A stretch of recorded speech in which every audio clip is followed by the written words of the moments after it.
Bismillahirrahmanirrahim. Assalamualaikum warahmatullahi wabarakatuh. Ashadu an la ilaha illallah, ashadu anna Muhammad Rasulullah. Allahumma sholli ala Sayyidina Muhammad wa ala ali ala Sayyidina Muhammad. Kama sholli ta'ala Sayyidina Ibrahim wa ala ali ala Sayyidina Ibrahim. Bahagia bisa ketemu kalian semuanya ya, viewer-viewerku.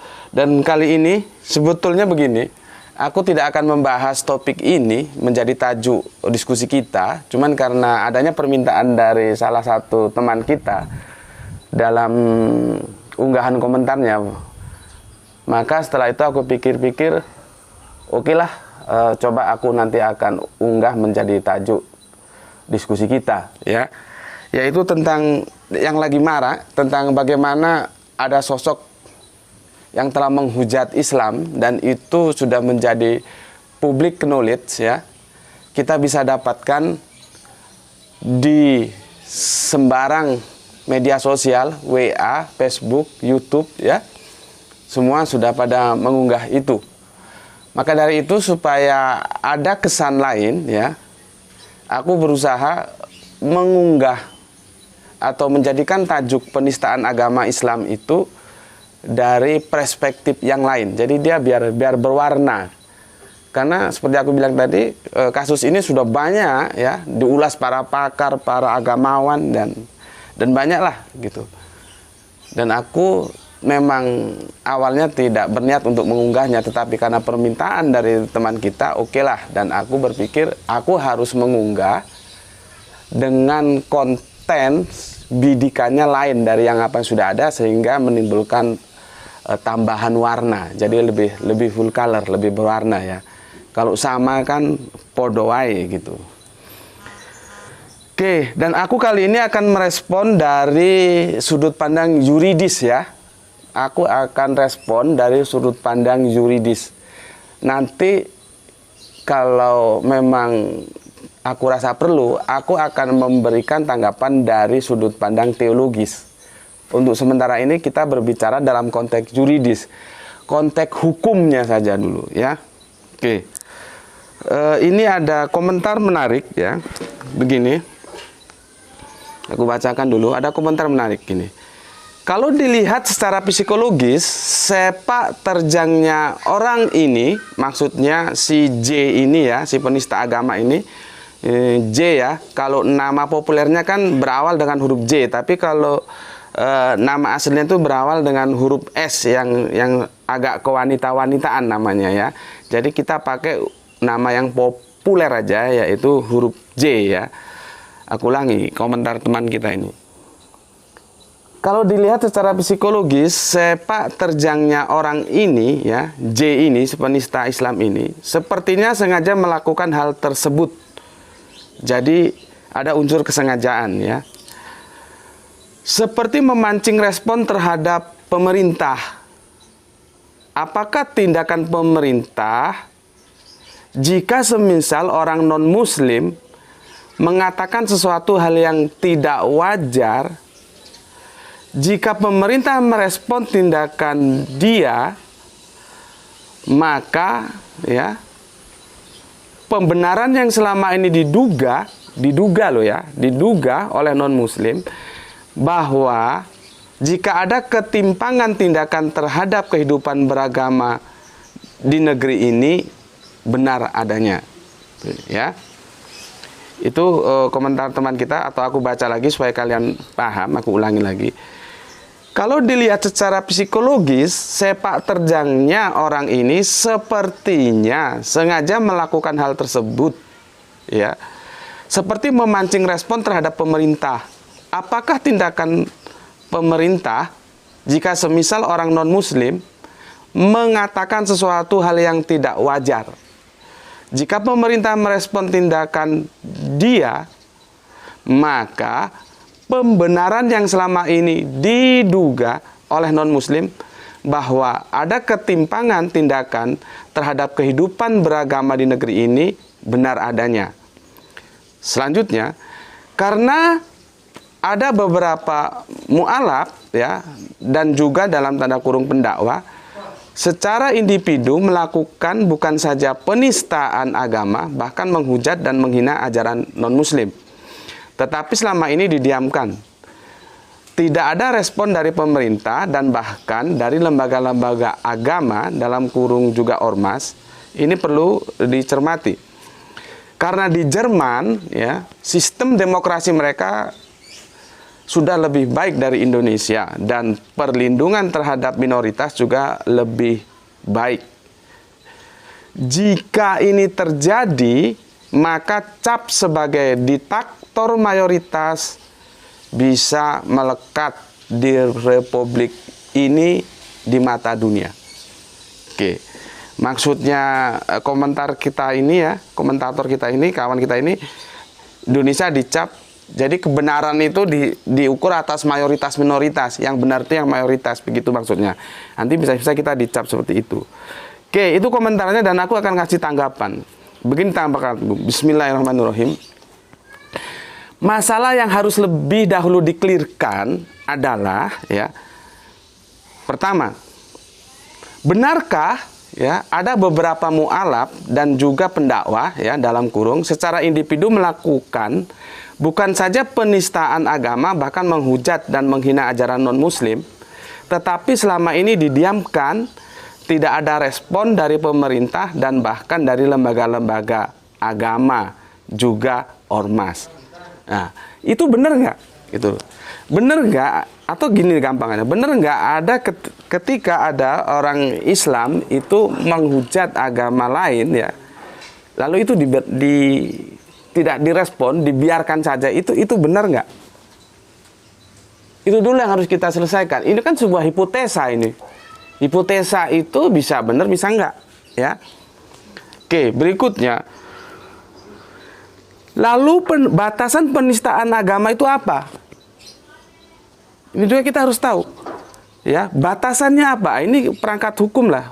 Orang-orang yang berkecimpung dalam hukum ya, bekerja sama dengan tokoh agama untuk memberikan sebuah batasan bahwa seseorang itu telah menistakan agama, itu batasannya apa? Sehingga kita bisa mengatakan, oh dia menistakan agama, oh dia tidak, gitu. Jadi jangan-jangan nanti apa yang diduga ya, orang itu menistakan agama padahal tidak, karena ketidakjelasan parameter yang kita pakai. Ya. Batasannya apa? Ya. Sehingga kita bisa memberikan sebuah justification bahwa dia telah menghujat agama. Ya. Sekarang begini. Sebuah pernyataan itu kontennya sama ya, tapi diucapkan dalam ruang aplikatif ya dan ruang akademik itu bisa beda loh. Bisa beda. Bisa beda. Kontennya sama, tapi seseorang itu mengatakan dalam ruang aplikatif itu tidak sama ketika itu dinyatakan dalam ruang akademik, tidak sama. Itu bisa beda responnya ya. Bisa beda. Contohnya begini, ketika aku sedang mengisi kajian ya, lalu mustamiku ya, audienku bertanya, apakah Yesus itu bisa menebus dosa gitu? Tentunya kan aku akan menjawab sesuai akidahku ya. Tidak mungkin aku mengatakan bisa, karena dalam perspektif Islam tidak ada tebus-tebusan dosa. Lalu apakah dengan demikian dia bisa dikatakan telah melakukan sebuah penistaan agama? Ya. Ketika konteks itu dinyatakan dalam ruang, dalam waktu yang bersifat akademik seperti kajian seperti tadi itu. Tetapi ketika itu diucapkan dalam ruang aplikatif, tentu dia akan menjadi masalah. Karena dia akan menyinggung saudara kita yang lainnya. Karena kita harus tahu, agama itu tidak ada yang toleran. Tidak ada. Satu pun agama itu tidak ada yang toleran. Semua mengklaim paling benar dan di luar agama itu dia salah. Maka dari itulah sebetulnya yang dibutuhkan untuk bersikap toleran itu adalah umat yang beragama itu. Di sana masalahnya. Karena tidak ada. Satu pun tidak ada. Agama itu tidak toleran. Maka dari kondisi itulah kita sebagai umat yang beragama ini yang dituntut untuk toleran. Ya.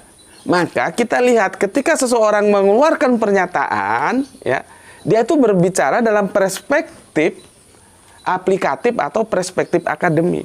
Karena beda nanti perlakuannya. Ya. Tuh. Yang jadi masalah sekarang ini sepertinya begini loh, kita menikmati apabila teman kita menghina agama lain. Fenomenanya seperti itu. Karena apa? Ketika ada dari pihak, bukan aja dari Islam, juga sama dari Kristen begitu. Kalau dia ditangkap, maka dia juga harus ditangkap. Kalau penghina Islam itu ditangkap, maka penghina Kristen juga harus ditangkap. Kalau konteksnya di situ memang benar, semua orang yang menghina agama harus ditangkap proses secara hukum. Tapi masalahnya, parameternya apa dulu? Benar nggak bahwa dia itu telah menghina agama Islam? Benar nggak dia itu telah menghina agama Kristen? Kan harus ada parameter yang jelas. Dia berbicara dalam ruang aplikatif atau dia berbicara dalam ruang akademik.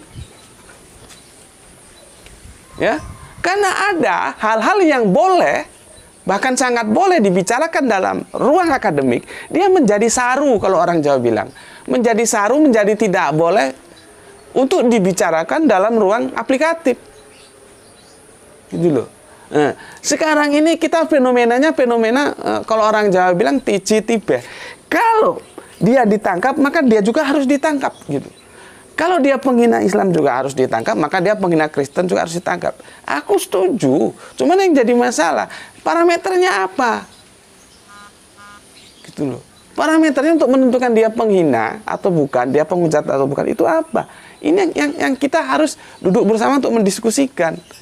Jadi jangan fenomena ini kita kembangkan sehingga ada kesan kita menikmati ketika teman kita menghina agama lain. Jangan begitu, seharusnya kita harus satu suara bahwa tidak boleh ada penghinaan terhadap agama, apapun agamanya. Itu baru akan menjadi, negeri ini menjadi maju, ya. Cara berpikirnya menjadi cerdas. Bukan yang seperti balas dendam, kalau ini ditangkap, itu juga harus ditangkap. Lah memangnya parameternya apa dulu? Kalau parameternya kita belum ketemu, bagaimana kita akan mengatakan seperti itu?